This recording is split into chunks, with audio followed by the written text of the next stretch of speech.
안녕하세요. 전 남편과 함께 기사 식당을 운영하고 있는 60대 여자입니다. 전 아들이라면 지긋지긋하다고도 할 수 있는 사람인데요. 하필이면 제가 외아들한테 시집을 가는 바람에 참 시집살이를 많이 겪었었는데 저희 며느리까지 본인이 3대 독자를 낳았다며 저한테 말도 안 되는 요구를 했거든요. 그래서 며느리와의 갈등을 해결하기 위해 큰맘 먹고 독하게 한번 행동해 봤습니다. 지금부터 얘기해 볼 테니 잘 들어주셨으면 좋겠어요. 저는 20대 중반에 남편과 결혼해 시골에 있는 시댁에 들어가 살았습니다. 솔직히 처음엔 시부모님의 농사일을 도우면서 오순도순 잘 살았어요. 그런데 제가 결혼한 지 2년이 넘도록 애가 안 생기니까 그때부터 저희 시모가 저한테 시집살이를 엄청 시키더라고요. 밥돈을 시부랑 남편 먼저 차려주고 나중에 먹었는데 제가 밥을 먹고 있으면 자꾸 시모가 저한테 구박을 하시는 거예요. 아유, 너네 애도 못 낳는 게 밥을 왜 이렇게 많이 먹니? 그렇게 맨날 배떼지를 빵빵하게 채우니까 애가 들어설 공간이 없는 거 아니야?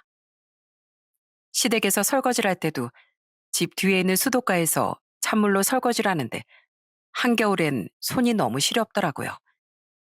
그래서 입으로 호호 불며 손을 녹여가면서 하면 시모가 또 어느새 나타나선 저한테 호통을 치곤 했어요. 넌 아주 설거지를 하루 왼종일 할 생각이니? 그렇게 느려 터져가지고 어느 세월에 다 할 거야? 어머님, 제가 손이 너무 시려서 그래요. 그래서 말인데 물 좀 끓여가지고 따뜻한 물로 설거지하면 안 될까요? 아니 나도 여태까지 찬물로 설거지 다 했는데 뭘 그런 걸 가지고 엄살을 부리고 그래? 네가 아주 배가 불러도 단단히 불렀구나.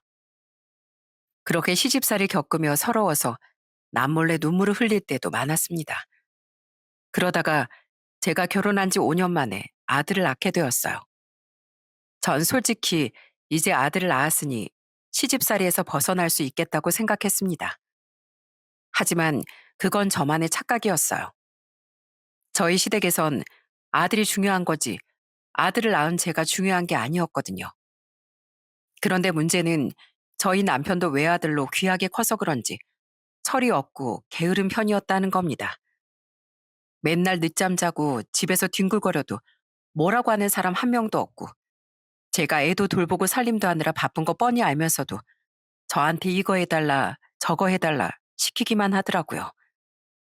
하루는 또 제가 저희 아들한테 우유를 먹이고 있었는데 남편이 또 벌러덩 들어누워선 저한테 이러는 겁니다.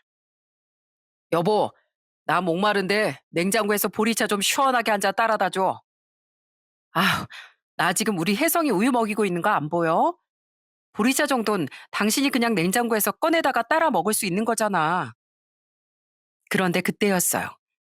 마침 집에 있던 시모가 그 얘기를 듣고 저한테 와서는 화를 내기 시작하는 거예요. 남편이 보리차 좀 따라달라고 하면 따라줄 것이지. 어디서 귀한 우리 아들한테 이래라 저래라 하고 있어? 너 내가 그러라고 우리 아들이랑 결혼시킨 줄 알아? 그래도 전 저희 아들을 생각해서 참고 또 참았는데 시모의 시집살인 점점 더 심해졌어요. 어린애들은 당연히 자주 울 수밖에 없는 건데 저희 아들이 울기라도 하면 마치 큰일이라도 난 듯 시모가 저한테 또 한 소리 하는 거예요. 애미 넌 도대체 애를 어떻게 보길래 귀한 우리 손주를 자꾸 울려? 너 우리 손주가 이대 독자인 거 몰라? 네 자신이 왕자님을 모시는 시녀다 생각하고 하나부터 열까지 조심할 생각을 해야지. 그런데 그 와중에 저희 남편은 옆에서 그 말이 재밌다면서 맞장구를 치는 거예요. 우리 어머니 말씀 한번 재밌게 하시네. 하긴 이대 독자가 얼마나 귀한 건데 당신이 왕자님 떠받들듯이 해야 맞는 거긴 하지. 그런데 그런 고된 시집살이가 계속되니까 저도 더 이상은 못 참겠다는 생각이 들더군요. 그래서 저희 아들이 5살이 되었을 때 아예 이혼까지도 할 생각으로 남편한테 이렇게 얘기했습니다. 당신, 내가 당신이랑 결혼하고 나서 사람 취급 못 받으면서 산 세월이 벌써 10년이야, 10년.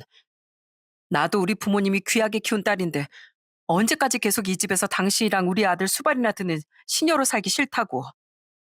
그러니까 당신, 나랑 이혼하기 싫으면 당장 어머님한테 말씀드리고 분가해. 만약에 당신이 분가 못한다고 하면 나 당신이랑 이혼하고 우리 혜성이도 내가 데려갈 거야. 우리 혜성이 당신보다 날 더 좋아하는 거 알지? 아빠랑 엄마 중에 누구랑 살 거냐고 물어보면 당연히 엄마랑 산다고 할걸? 그러니까 지금 당장 결정해. 나랑 이혼할지 아니면 분가할지 확실하게 결정하라고. 제가 그렇게 말하자 남편은 그제서야 심각성을 느끼고 얼굴이 흑빛이 되더군요. 그러더니 몇 날 며칠을 혼자 고민하다가 결국엔 남편이 시부모님한테 분가하겠다고 통보하게 되었어요. 어머니, 아버지, 저희 분가하겠습니다. 어머니, 아버지랑 같이 사니까 이 사람도 너무 힘들어하고 저희 혜성이도 나중에 학교 보내려면 이렇게 시골에만 있는 건 안 좋을 것 같아서요. 그러니까 어머니랑 아버지께서 이해 좀 해주셨으면 좋겠어요. 그러자 시부모님은 제가 남편을 꼬셔서 하나밖에 없는 아들이 부모를 버리고 간다며 아주 난리를 치시더군요. 하지만 전 아들을 안고서 남편이랑 같이 그 집을 미련 없이 나오게 되었어요. 그 후 저희는 지방 소도시에 있는 작은 단칸방에 살림을 차리게 되었습니다. 집은 훨씬 작아졌지만 그래도 마음만큼은 너무 편하더라고요. 더 이상 잔소리하는 사람도 없고 절 무시하는 사람도 없었으니까요. 그렇게 분갈한 뒤에 전 저희 아들을 위해서라도 남편을 변화시켜야겠다고 생각했습니다. 그래서 분갈을 한 첫날 남편한테 이렇게 얘기했어요. 당신 앞으로 이거 명심해. 당신이 당신 집에선 귀한 외아들일지 몰라도 우리 집에선 그냥 내 남편이자 우리 혜성이 아빠일 뿐이야. 그러니까 더는 외아들이란 이유로 놀고 먹고 할 생각하지 말고 남편 역할 그리고 아빠 역할 제대로 해줬으면 좋겠어. 내가 바라는 건 그거 하나뿐이야. 그 후 저희 남편은 공장에 나가 일을 하기 시작했는데 늦잠 자는 습관이 있어서 그런지 아침에 일어나기 너무 힘들어 하더라고요. 그래서 제가 아침마다 매번 깨워서 출근을 시켰어요. 여보, 얼른 일어나. 출근할 시간이잖아. 아휴, 벌써 시간이 이렇게 됐네. 여보, 깨워줘서 정말 고마워. 당신 아니었으면 나 또 지각할 뻔했어. 남편은 예전 습관을 못 버리고 때때로 반찬 투정을 하기도 했는데 그때도 전 남편한테 이렇게 얘기했습니다. 당신 마누라가 애 키우고 혼자 살림도 다 하면서 이 정도 밥 차려주면 진수성찬인 줄 알아. 당신이 무슨 조선시대 임금인 줄 알아? 매번 상다리가 휘어지는 밥상을 원하게? 아, 알았어. 앞으로는 반찬 투정 안 할게. 하긴 내가 직장 동료들한테 얘기 들어보니까 당신이 다른 집 마누라들보다 나한테 훨씬 밥을 잘 차려주는 거였더라. 내가 그동안 배가 불러도 너무 불렀었나 봐. 저희 아들이 초등학교에 들어가고 나서부턴 저도 식당에서 일을 하기 시작했어요. 그리고 그때부턴 맞벌이였기 때문에 남편한테도 집안일을 같이 해야 된다고 얘기했습니다. 그래서 설거지도 하나 할 줄 모르는 남편한테 제가 하나하나 가르쳐 줬어요. 그러자 그렇게 게으르고 맨날 받아먹을 줄만 알던 남편이 점점 변하기 시작하더군요. 이젠 집안일도 잘 도와주고 저희 아들과도 잘 놀아주더라고요. 역시 사람이 노력하면 바뀔 수도 있다는 걸 그때 알게 되었습니다. 그렇게 시간이 흘러 저희 아들이 중학생이 되었을 땐 제가 몇 년간 식당에서 일한 노하우를 바탕으로 기사 식당을 차리게 되었어요. 처음엔 저 혼자 했는데 정말 눈코 뜰 새 없이 너무 바쁘더라고요. 그래도 저희 아들이 학교 끝나고 가끔 와서 도와주곤 했답니다. 엄마, 이 제육볶음은 저쪽 테이블에 가져다 드리면 되죠? 그나저나 설거지도 많이 쌓였네요. 이거 제가 할 테니까 엄만 그냥 음식만 신경 쓰세요. 저 있을 때만이라도 그렇게 하셔야지 편하시잖아요. 사실 제가 계속 시댁에 살았다면 저희 아들이 이렇게 착한 아이로 자라지 못했을 수도 있습니다. 이대 독자라고 예쁨만 받다가 이기적인 사람으로 자랐을 수도 있거든요. 그런데 아들이 그렇게 발벗고 나서서 제 식당 일을 도와주는 걸 보며 제가 큰맘 먹고 분가하길 정말 잘했다는 생각이 들었습니다. 그래서 전 아들한테 자랑스러운 엄마가 되고 싶어서 정말 열심히 일을 했습니다. 저희 남편도 마찬가지였고요. 그러다 보니 저희 아들이 중학교 2학년이 되었을 땐 단칸방을 벗어나 작은 빌라로 이사를 갈 수 있게 되었어요. 시부모님 그늘에서만 살다가 저희 힘으로 집을 가지게 되니까 너무 뿌듯하고 좋더라고요. 그러다 시간이 흘러 저희 아들이 대학을 졸업하고 평범한 직장에 취업하게 되었습니다. 그때까지 공장에 계속 다니던 남편은 나이도 있고 몸도 힘들다고 해서 공장을 그만두고 제가 운영하는 기사식당에서 같이 일을 하게 되었어요. 그런데 정말 다른 사람이 됐다 싶을 정도로 남편이 정말 성실하게 일을 하더라고요. 당신 진짜 사람이 달라졌다. 예전엔 남자가 주방에 출입하면 큰일 나는 줄 알았던 사람이 이젠 식당 일도 알아서 척척 잘하네. 아휴, 당신 도대체 언제적 얘기를 하고 있어. 내가 당신 덕에 정신 차린 지가 언젠데. 그렇게 저희 부부는 기사식당을 열심히 운영하고 저희 아들도 회사를 정말 성실하게 잘 다니더라고요. 그러다가 저희 아들이 30대 중반에 결혼할 여자를 데려오게 되었어요. 아들보다 3살이 어리고 평범한 직장에 다니는 여자였는데 인상이 되게 밝고 귀여워 보이더군요. 저야 아들이 좋다고 하면 특별한 흠이 없는 한 결혼시킬 생각이었기 때문에 바로 결혼을 허락하게 됐습니다. 그 후 상견례를 하게 되었는데 바깥사돈께서 저희한테 이러시더라고요. 사실 저희가 형편이 좀 넉넉지 못한 편이라 저희 딸 결혼하는데 해줄 수 있는 게 거의 없습니다. 저희가 사남매를 키우면서 그동안 참 어렵게 살아왔거든요. 참 염치 없지만 사돈께서 이해해 주셨으면 좋겠다는 마음으로 이렇게 말씀드립니다. 그러자 저희 남편이 허허 웃으며 이렇게 얘기하더군요. 아닙니다. 사실 저희도 그렇게 좋은 형편이 아닌 건 마찬가지라서요. 저희도 못해주는 건 똑같으니까 미안해하실 필요 전혀 없습니다. 그렇게 저희 아들은 며느리와 결혼을 하게 되었고 둘이 모은 돈에 대출을 받아 작은 전셋집을 마련하게 되었어요. 솔직히 저도 아들 결혼하는데 남들처럼 집이라도 하나 해주고 싶었지만 그럴 여유가 없어서 너무 미안했습니다. 그래서 저희 부부는 며느리한테 더 잘해주려고 했어요. 며느리가 저희 집에 오면 맨날 맛있는 걸 해주고 저희 남편이 며느리를 백화점에 데리고 나가 옷을 사주기도 했습니다. 그래도 저희 며느리가 되게 애교 있는 성격이라 저희가 잘해줄 때마다 엄청 좋아하더라고요. 어머님, 이거 아버님이 저 사주신 옷인데 진짜 예쁘죠? 아까 백화점에서 점원도 저보고 엄청 잘 어울린다고 했어요. 역시 우리 아버님이 옷 고르는 센스가 좀 있으신가 봐요. 그런데 한 번은 며느리가 저희 집에 왔는데 밥 먹고 나니까 좀 심심했나 봐요. 자꾸 저희 아들한테 밖에 나가자고 조르는 거예요. 여보, 나랑 밖에 나가서 영화 한 편 보고 오면 안 돼? 나 어머님 댁에만 있으니까 너무 심심하단 말이야. 뭐? 영화는 굳이 다른 날 봐도 되는데 굳이 지금 가야겠어? 기껏 여기까지 왔는데 우리 어머니 아버지랑 시간을 더 보내야지.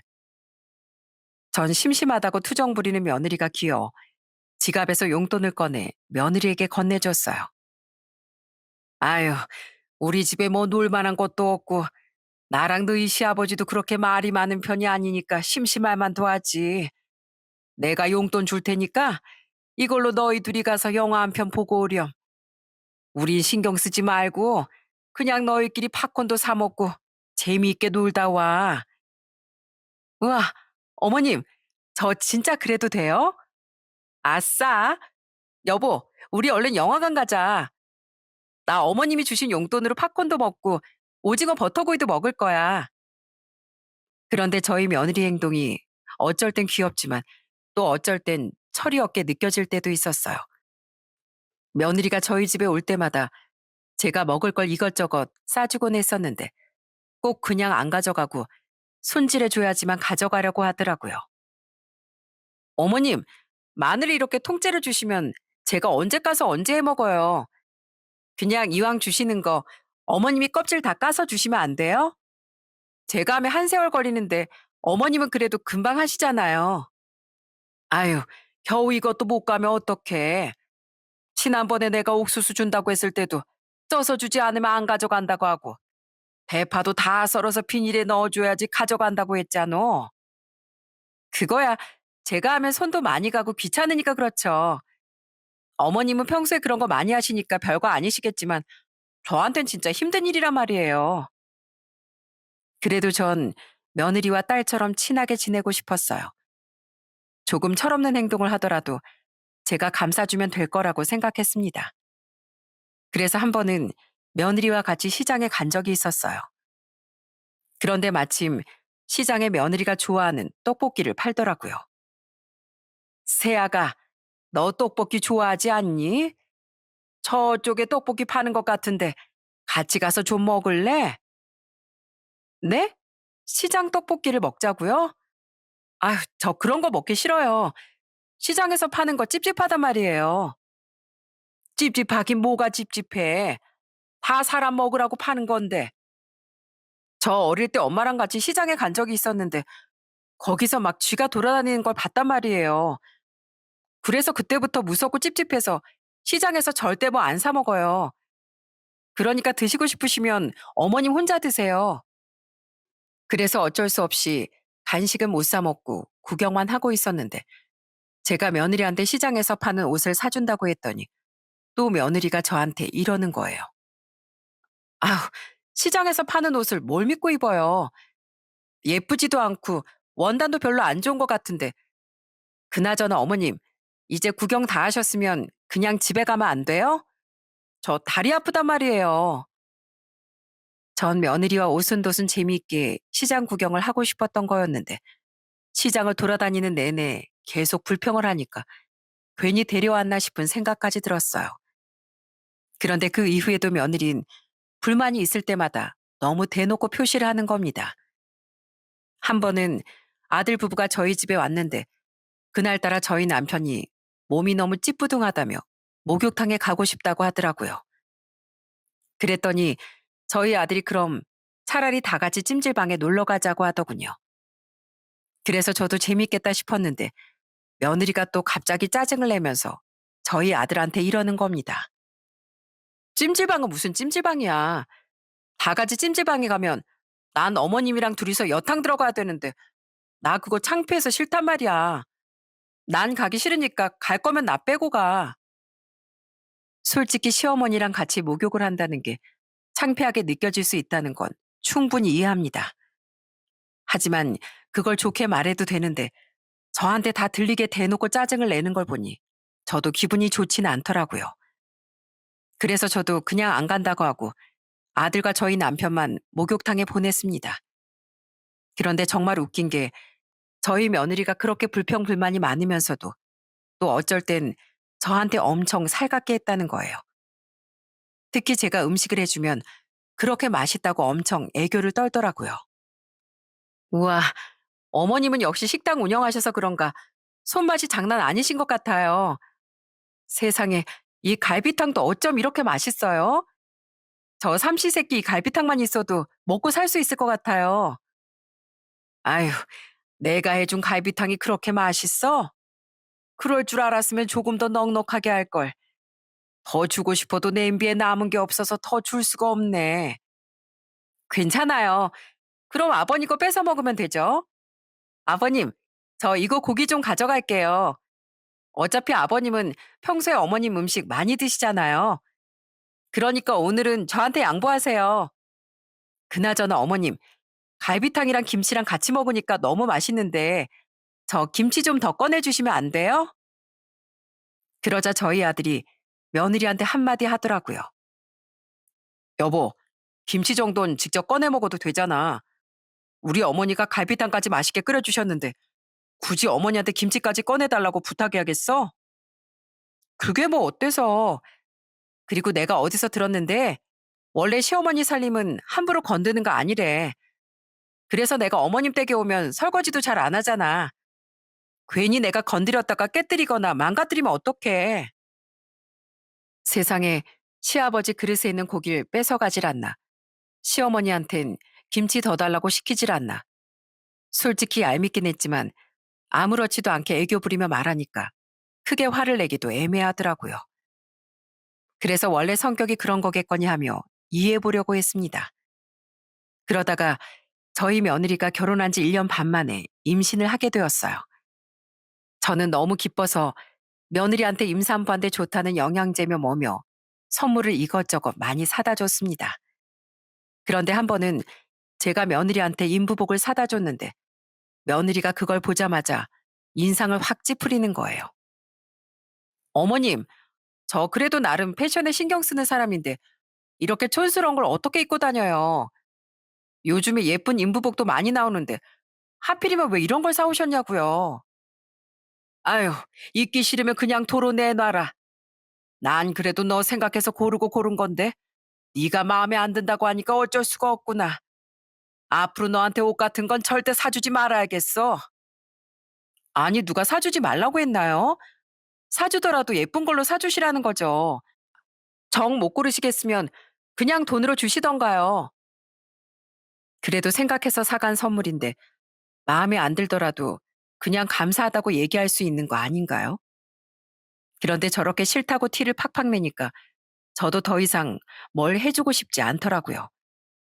그래서 그 이후엔 저도 그냥 아무것도 안 해줬는데 제가 먼저 안 해주니까 이젠 며느리가 저한테 이것저것 요구하기 시작하더군요. 한 번은 시댁에 온 며느리가 저와 남편한테 뜬금없이 이러는 거예요. 어머님, 아버님, 제 친구들이 그러는데 원래 임신하면 시댁에서 태교 여행을 보내주는 거래요. 저 하와이 가고 싶은데 어머님이랑 아버님이 저 태교 여행으로 하와이 좀 보내주세요. 네? 그러자 옆에 있던 저희 아들이 깜짝 놀라선 며느리를 말리더군요. 여보, 태교 여행을 가고 싶으면 나한테 얘기하면 되지. 왜 우리 어머니 아버지한테 그래? 그리고 집안마다 상황에 맞게 하면 되는 건데 자꾸 시댁에서 다 해줘야 된다고 말하는 그 친구들은 도대체 누구야? 얘기를 들어보니 며느리 주변에서 자꾸 쓸데없는 얘기를 하는 친구들이 있는 것 같더라고요. 그런데 며느리는 그 친구들 얘기를 철석같이 믿는 건지 한 번은 또 저한테 이러는 겁니다. 어머님, 저 애 낳으면 어머님이 봐주실 거예요? 저 애 낳고 나면 취미생활도 하면서 편하게 산후조리 하고 싶단 말이에요. 제 친구들이 요즘엔 시댁에서 다 그렇게 해준다는데 어머님도 당연히 저한테 그렇게 해주실 거죠? 뭐? 아, 요즘엔 시댁에서 다 그렇게 한다고? 내가 집에서 놀고 있는 사람이면 몰라도 식당도 운영하고 있는데 애를 어떻게 봐주니? 그래서 못 봐주신다는 거예요? 아, 진짜 치사하시다. 아니, 어머님은 손주보다 식당이 더 중요해요? 식당은 그냥 아버님 혼자 하라고 하시고 어머님이 저희 애 봐주시면 되는 거잖아요. 시부모가 손주를 봐주는 게 당연한 건 아닌데 며느린 제가 애를 못 봐준다고 하니까 삐졌는지 입을 삐쭉 내밀더라고요. 한두 살 먹은 어린애도 아니고 하나부터 열까지 다 자기 마음대로 하려는 걸 보고 정말 기가 막혔습니다. 그러다가 시간이 지나 저희 며느리가 아들을 낳게 되었어요. 솔직히 얄미운 며느리긴 했지만 그래도 전 며느리한테 좋은 선물을 해주고 싶었어요. 결혼할 때 아무것도 못 해줬으니까 출산 선물만은 크게 해줄 생각이었거든요. 세아가 정말 고생 많았다. 나도 애를 낳아봐서 알지만 10달 동안 애를 뱃속에 품고 있다가 낳는다는 게 보통 일이 아니잖니. 그래서 말인데 너 혹시 뭐 갖고 싶은 거 없니? 우리한테 이렇게 예쁜 손주를 안겨준 게 너무 고마워서 내가 뭐라도 해주고 싶어서 그래. 갖고 싶은 거요? 갖고 싶은 거 말하면 다 해주실 거예요? 그럼 우리 며느리가 갖고 싶은 거면 당연히 다 해줘야지. 전 솔직히 며느리가 어디 여행을 보내달라고 하거나 아니면 명품백 같은 걸 사달라고 할 줄 알았어요. 그런데 세상에 며느리의 입에선 제가 생각지도 못한 말이 나오더라고요. 그럼 저 돈으로 주세요. 우리 그이가 2대 독자인데 제가 아들을 낳았으니까 저희 아들은 이제 3대 독자가 되는 거잖아요. 그러니까 3대 독자 낳은 보상으로 1억만 주세요. 뭐라고? 1억 원? 너 지금 나하고 장난하는 거니? 1억 원이 누구 집 개 이름이야? 왜요? 제가 갖고 싶은 거 다 주신다고 하셨잖아요. 그리고 제 친구들이 그러는데 3대 독자 나왔으면 그 정도는 받아야 된다고 하던데요.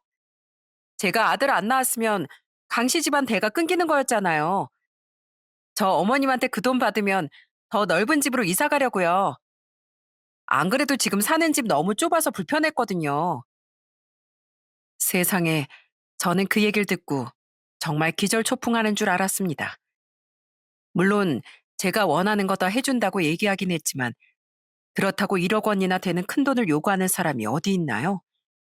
솔직히 웬만큼 비싼 것도 해주려고 했는데 며느리가 너무 뻔뻔하게 그렇게 큰돈을 대놓고 달라고 하니까 너무 얄밉고 아무것도 해주기 싫더라고요. 그리고 여태까지 며느리가 기분 나쁘고 버릇없이 행동할 때마다 꾹꾹 참은 적이 한두 번이 아니었는데 이렇게까지 하니까 더는 안 되겠다는 생각이 들었어요. 그래서 저는 한숨을 푹 쉰 후 며느리한테 이렇게 얘기했습니다. 뭐? 3대 독자 나왔으니까 당연히 그 돈을 줘야 된다고? 너 잘 모르나 본데 난 아들보다 딸을 더 좋아하는 사람이야. 남자라면 아주 지긋지긋하다고.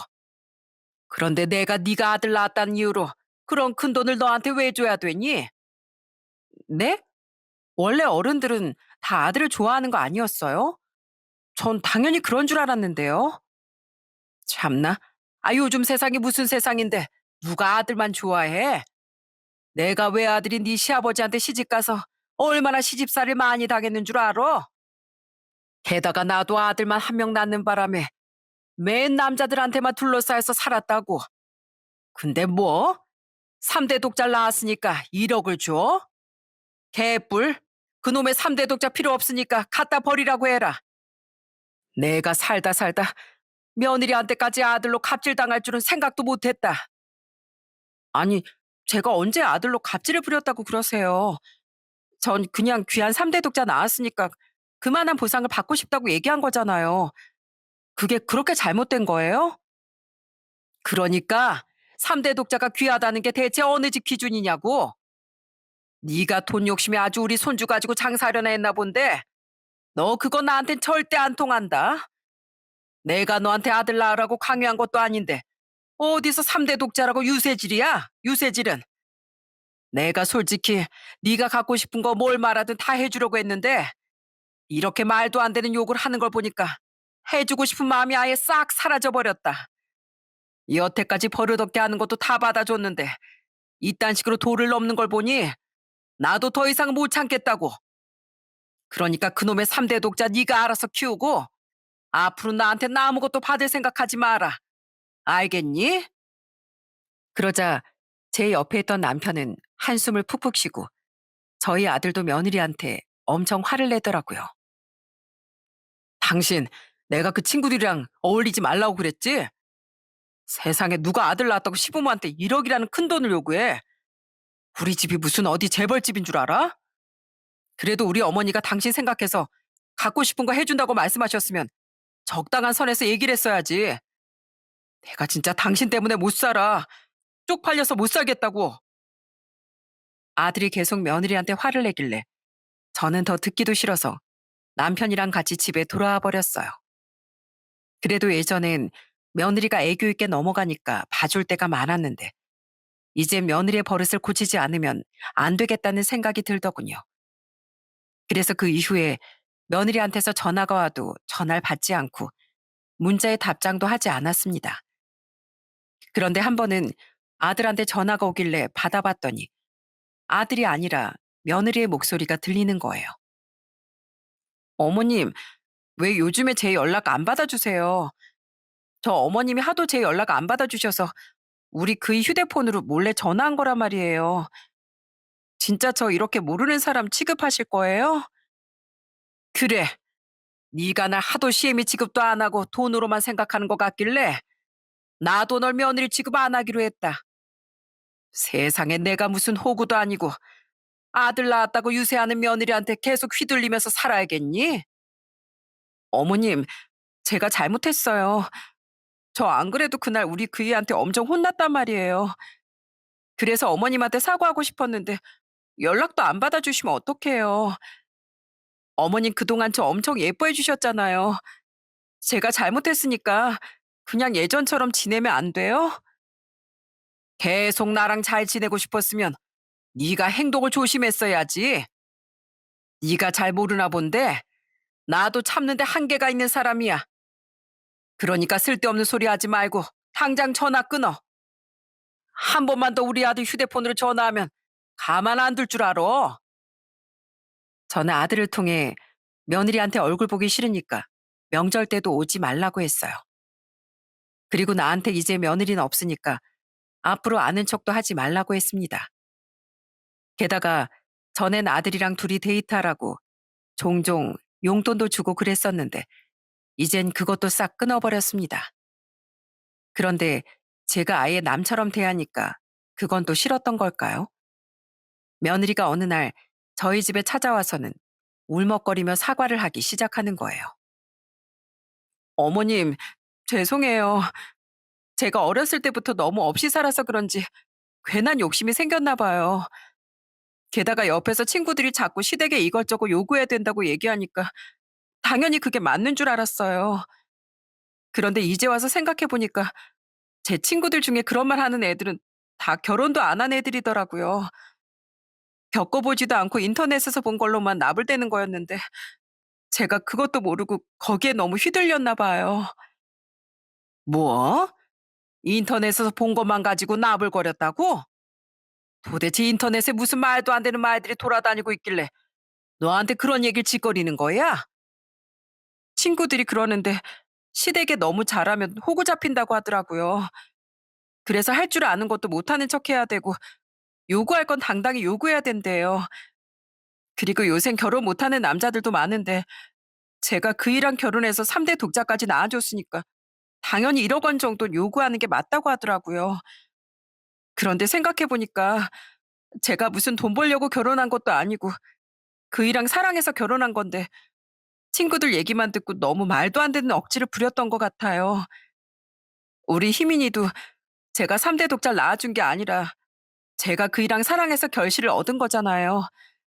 그런데 제가 그것도 모르고 어머님한테 정말 말도 안 되는 짓을 했어요. 정말 죄송해요, 어머님. 아휴, 세상에 도대체 그 친구들 뭐 하는 애들이니? 어디서 쓸데없는 말을 나불거려 가지고 남의 가정에 이런 소란을 만들어? 내가 그 애들 가만 안 둘 테니까 당장 여기로 데려와라. 그러자 며느리가 눈물을 뚝뚝 흘리며 저한테 이러더군요. 안 그래도 그 친구들한테 앞으로 만나지도 말고 연락하지도 말자고 했어요. 그 친구들 때문에 제가 어머님, 아버님이랑 멀어진 게 너무 후회스러웠거든요. 어머님, 저 그동안 어머님, 아버님 덕에 얼마나 행복했는 줄 아세요?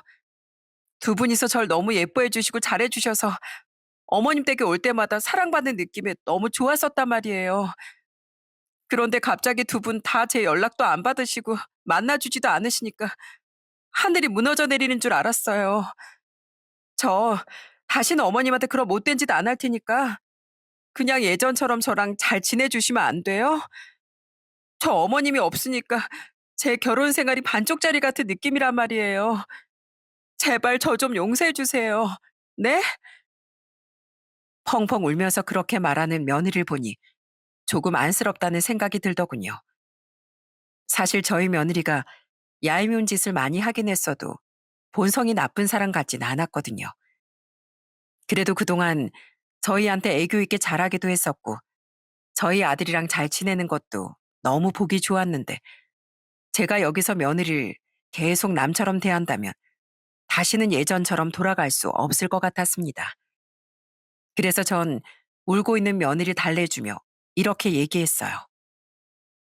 내가 널 지금 당장 용서한다고 얘기할 순 없지만 그래도 네가 진심으로 반성한다고 하니 내 앞으로 두고 보기로 하마.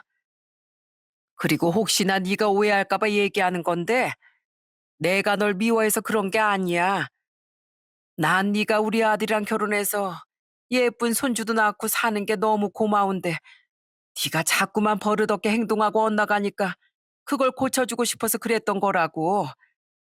뭐 너도 반성한다고 얘기했으니 그동안 네 행동이 얼마나 잘못됐는 줄은 잘 알고 있겠지? 그럼요. 당연히 알죠. 그런데 제가 그렇게 못나게 행동할 때마다 어머님이랑 아버님이 그래도 절 이해하려고 노력하시고 많이 참아주신 것도 저 잘 알아요. 그런데 저 앞으로는 정말 그러지 않을 거예요. 그러니까 어머니, 저 한 번만 다시 받아주세요.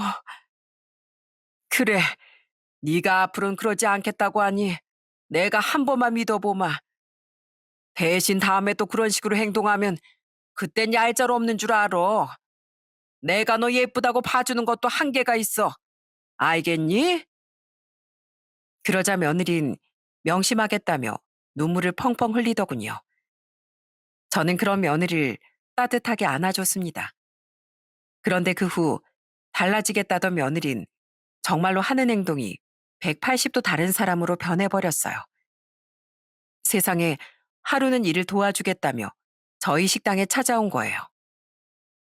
어머님, 저 일일 아르바이트 하러 왔어요.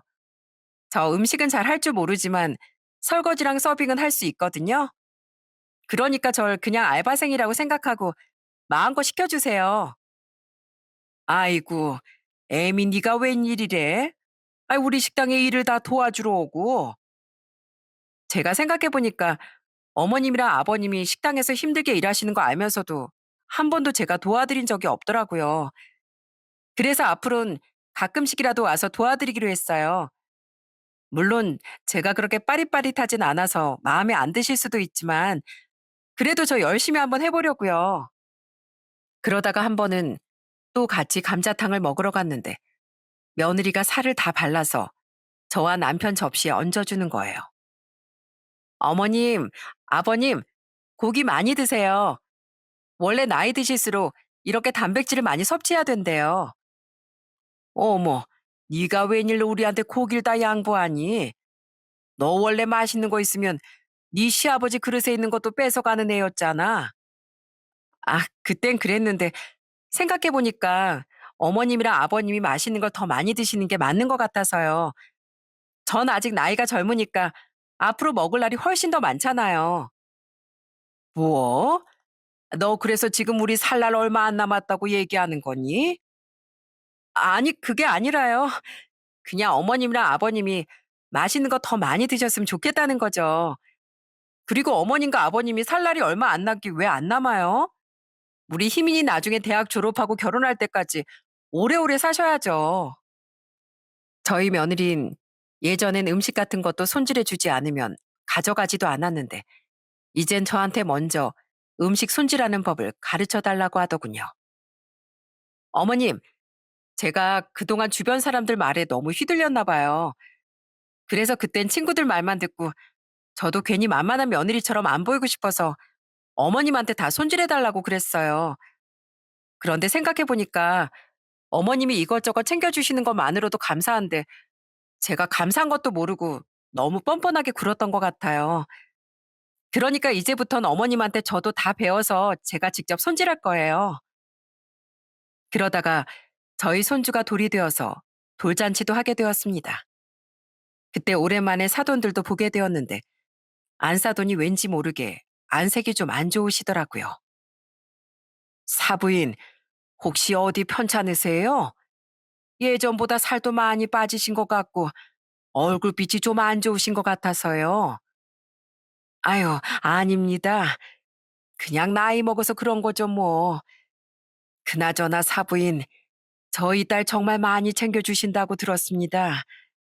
제가 솔직히 좋지 않은 형편에서 저희 딸한테 많은 걸 못해주고 키웠는데 사부인께서 저희 딸한테 엄마처럼 잘해주신다고 해서 제가 얼마나 감사한지 몰라요.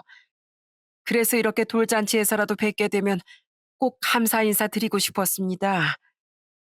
감사 인사는요. 아, 오히려 제가 사부인께 감사하죠. 요즘에 저희 며느리가 저희한테 얼마나 잘하는데요. 아마 요즘 며느리들 중에 우리 며느리처럼 시부모한테 잘하는 사람도 얼마 없을 겁니다. 안사돈한테 얘기한 그 말은 빈말이 아니었어요. 저희 며느리가 1년 동안 정말 많이 변해서 지금은 안 부럽지 않을 정도로 좋은 며느리가 되었거든요. 그래서 저도 이젠 며느리 진심으로 용서해주고 품어주기로 했습니다. 그래서 돌잔치가 끝난 다음 날 아들 부부를 불러서 이렇게 얘기했어요. 에미야, 네가 나한테 편하겠다고 약속한 거 이렇게 잘 지켜줘서 정말 고맙구나. 솔직히 네가 예전 모습을 버리고 우리한테 잘한다고 하길래 내 처음엔 반신반의했어. 그런데 이제 보니 네가 그때 했던 약속이 정말 진심이었던 것 같더라. 그래서 말인데 이젠 우리가 너희한테 제대로 선물을 하나 해주고 싶구나. 사실 우리가 너희 결혼할 때 아무것도 못 해줘서 늘 미안했거든. 그래서 네가 우리 손주 출산했을 때 좋은 선물 해주고 싶었는데 네가 다짜고짜 1억이라는 큰 돈을 달라고 하니까 그게 괘씸해서 주려던 선물도 안 주고 만 거야. 그런데 이제 너도 변했으니 그때 못 해준 선물 지금이라도 해주마. 내가 너희한테 선물로 1억 원 보내줄 테니까 그거 보태서 조금이라도 더 좋은 집으로 이사 가렴. 우리 손주 키우려면 지금 집은 너무 좁지 않니? 제가 그렇게 말하자 아들과 며느리가 엄청 깜짝 놀라더군요. 그러더니 저희 며느리가 펑펑 울며 저한테 이러는 겁니다. 어머님, 정말 감사해요. 저 그 돈 받자고 어머님한테 잘해드린 거 아니었는데 어머님이 저한테 그런 큰 선물을 주신다고 할 줄은 정말 몰랐어요. 저 앞으로 어머님과 아버님한테 정말 딸처럼 잘할게요. 어머님은 저한테 많이 변했다고 칭찬해 주셨지만 제가 생각하기엔 아직 많이 모자란 것 같아요. 그러니까 앞으로도 제가 못난 짓 하거나 부족한 점 있으면 바로 말씀해 주세요. 어머님이랑 아버님이 저한테 최고의 시부모님이 되어 주신 것처럼 저도 최고의 며느리가 될게요. 전 그렇게 말하며 우는 며느리를 따뜻하게 토닥여 주었답니다. 사실 유튜브 사연을 보다 보면 자식들한테 몇 억씩 해주는 부모들도 있는 것 같은데 저희는 그 정도 능력은 안 돼서 최대한 끌어모은 게 1억이었어요. 그래도 그 돈이 아들과 며느리가 손주를 키우며 사는데 도움이 되었으면 좋겠더라고요. 원래 부모는 다 자식이 잘 되기만을 바라는 거잖아요. 그 후 저희 아들과 며느리는 저희가 준 돈을 보태 조금 더 넓은 집으로 이사를 가게 되었어요. 며느리가 집들이를 초대해서 갔는데 아주 상다리가 휘어지게 진수성찬이 차려져 있더라고요. 어머님, 아버님, 제가 두 분 맛있게 드시라고 한번 차려봤어요. 근데 솔직히 말하면 제가 다 한 건 아니고 밖에서 사온 것도 있긴 해요. 제가 어머님한테 많이 배우긴 했는데 그래도 아직 제 요리 실력이 많이 부족하잖아요. 그래도 맛있게 드셔주실 거죠? 아유, 그럼 당연히 맛있게 먹어야지. 그리고 밖에서 좀 사오면 어떠니? 며느리가 시부모 생각해서 이렇게 진수성찬을 차려놨는데 그 마음이 더 중요한 거지. 저희 며느린 1억 원이라는 돈을 받고서도 변하지 않고 여전히 저희한테 잘하더라고요. 그 모습이 얼마나 예뻐 보였는지 모릅니다. 그런데 하루는 며느리가 저희 집에 왔는데 표정이 좀 안 좋은 거예요. 그래서 제가 무슨 일이 있냐고 물어보니까 갑자기 눈물을 글썽이면서 이러더라고요. 어머님, 저희 엄마가 요즘에 많이 아프세요. 원래도 지병이 있었는데 최근 들어 더 안 좋아지셨거든요. 그래서 엄마 걱정 때문에 자꾸 저도 모르게 눈물이 울컥 나오더라고요. 그래도 어머님과 아버님 앞에선 웃는 얼굴만 보여드리려고 했는데 괜히 걱정 끼쳐드려서 죄송해요. 아휴, 사부인께서 뭐가 얼마나 안 좋으시길래 그래. 그리고 넌 우리가 그렇게 매정한 사람인 줄 아니? 세상에 친정엄마가 아프시면 걱정되는 게 당연한 거지. 시부모 앞에서 표정 관리 못했다고 죄송하다고 얘기하는 며느리가 어딨어. 나한테 넌 딸이나 마찬가지니까 마음이 아프면 아프다고 얘기해도 돼. 내 앞에서 펑펑 울어도 된다고. 제가 그렇게 말하니까 며느리가 제 품에 안겨 펑펑 울더군요. 저는 그 모습이 너무 안쓰럽기도 하고 안 사돈이 걱정되기도 해서 며느리와 같이 안사돈의 병문안을 갔습니다. 안 그래도 돌잔치 때 안색이 안 좋아 보였는데 지금 보니까 더 야위셨더라고요. 사부인, 몸은 좀 괜찮으세요? 많이 편찮으시다고 하길래 걱정돼서 찾아와 봤습니다. 아유, 괜찮습니다. 그렇게 큰 병은 아니고 그냥 최근 들어 컨디션이 안 좋아서 그런 거니까 너무 걱정하지 마세요. 그나저나 사부인께서 여기까지 찾아와 주시고 정말 감사합니다. 아이, 우리 며느리를 낳아주신 어머니신데 당연히 제가 찾아와야죠. 저희 집안에 이렇게 예쁜 며느리를 드릴 수 있게 해주셨으니 저한텐 참 감사하신 분 아닙니까? 제가 금방 쾌차하시라고 기도 많이 할 테니 힘내셨으면 좋겠습니다. 다행히 안사도는 며칠 병원에 입원했다가 건강이 호전돼서 퇴원하게 되었어요. 그제서야 저희 며느리도 표정이 다시 밝아지더군요. 저희 며느리가 친정엄마 걱정에 가슴 아파할 땐 저도 참 마음이 아팠는데 다시 웃음을 되찾은 걸 보고 저 역시도 가슴을 쓸어내렸답니다. 지금은 벌써 저희 손주가 두 돌을 앞두고 있어요. 저희 며느리가 요새도 얼마나 잘하는지 모릅니다. 예전엔 살림 같은 것도 하나도 할 줄 몰랐는데 이젠 애도 잘 보고 살림도 잘하더라고요.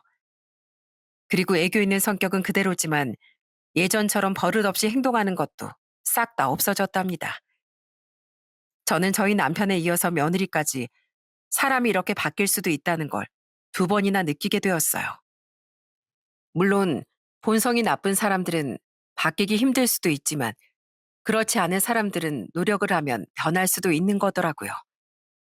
혹시 내일의 나는 오늘의 나보다 나을 것이다 라는 말 들어보신 적 있으신가요? 저는 인간이 다른 동물들과 다른 점이 스스로 노력해서 발전할 수 있다는 점이라고 생각해요. 만약 사람이 스스로 발전할 줄 몰랐다면 아직까지 많은 사람들이 본능에만 이끌리며 짐승처럼 살았을지도 모릅니다. 그러니 자신에게 부족한 점이 있다고 생각하시는 분이 계시다면 내일 더 나아질 수 있을 거라고 생각하고 노력을 좀 해보셨으면 좋겠어요. 저희 남편과 며느리처럼 노력을 통해 180도 바뀔 수도 있는 거니까요. 그러고 보면 주변에 그런 사람을 둘이나 두고 있는 전 참 복받은 사람인 것 같기도 하네요. 그래서 저도 감사한 마음을 가지고 저희 가족들한테 더 잘하려고 합니다. 제 사연을 듣고 계신 시청자분들께서도 항상 가족들한테 감사한 마음을 가지고 서로 따뜻하게 대해 주셨으면 좋겠어요. 그럼 전 이만 제 사연을 마치도록 하겠습니다. 제 사연을 들어주신 모든 분들의 가정에 항상 좋은 일만 가득하시고 웃는 일만 넘치시길 바랄게요. 끝까지 들어주셔서 정말 감사합니다.